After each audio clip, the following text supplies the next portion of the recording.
eu quero fazer a conexão aqui com a parábola das 10 virgens. No início do Pentecostes, as 10 virgens saem na sua totalidade. Então ela sai com um pote cheio de azeite, indicando a descida do Espírito Santo em Atos 2. Toda a igreja sai ao encontro do noivo, só que elas estão cheias de azeite.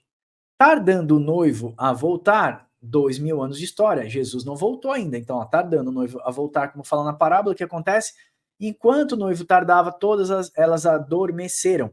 Após a morte dos apóstolos, que receberam a doutrina diretamente de Cristo, a verdadeira mensagem foi obscurecida, o inimigo introduziu distorções na palavra, atraiu muitos aos prazeres mundanos, levando-os a um sono espiritual. A pura mensagem da cruz e do arrependimento foi substituído por uma que prioriza motivações terrenas e prazeres passageiros. Então, como que a noiva está dormindo hoje? Lá no Pentecoste, eles estavam ávidos e cheios de fé. Depois de 2000 anos, a mensagem da cruz foi misturada por uma graça barata, por prazeres mundanos, eles foram totalmente, vamos dizer assim, seduzidos pelo mundo. O que acontece? Ao grito da meia-noite, a igreja enfrenta o período mais sombrio de perseguição. Contudo, foi nesse momento que surgiu o grito da meia-noite, o chamado da igreja anunciando o evangelho. O que é o grito da meia-noite? Tocando trombetas e dizendo, arrependam-se. Lembra, as duas testemunhas no Apocalipse estão vestidas de pano de saco. Símbolo de quê? De arrependimento. É um chamado arrependimento. O que a gente percebe? Que existem ainda virgens prudentes que tinham azeite na reserva, que é você que está aqui estudando teologia com a gente, que é você que quer se manter atualizado, que é você que quer não só comprar os livros do Instituto Bíblico, mas você quer fazer, gratuito, institutobiblicodiscipular.com.br, você vai fazer curso de teologia gratuito para que falsas doutrinas não entrem no meio do seio da igreja. Se tem um objetivo que nós aqui do Papo com Deus do Instituto Bíblico Discipular queremos, é varrer falsas doutrinas do seio da igreja.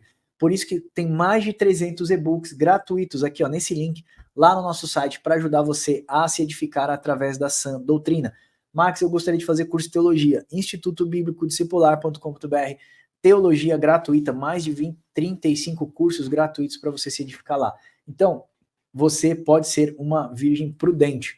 Então, vamos lá, as virgens prudentes tinham um pouco de azeite, e as virgens prudentes, então, se unem ao noivo no casamento, nas bodas do Cordeiro, garantindo um lugar ao lado de Cristo pela eternidade. Já as imprudentes não foram reconhecidas por Jesus, não experimentaram a verdadeira metanoia.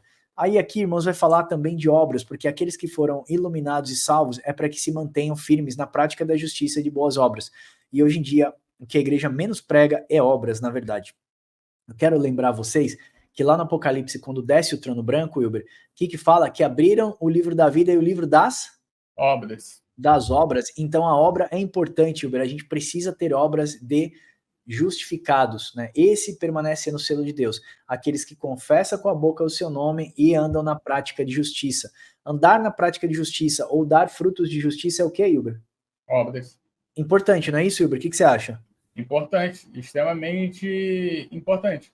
Por isso que a gente tenta não levantar bandeiras de um lado ou de outro, tipo Armínio ou Calvino.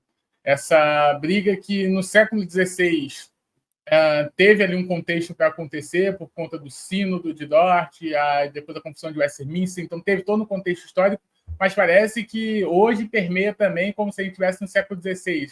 E aí vem o que o escritor de Hebreus fala, né? Eu queria falar de coisas mais espirituais com vocês, que vocês ainda são meninos na fé, porque vocês ainda estão nessa briga.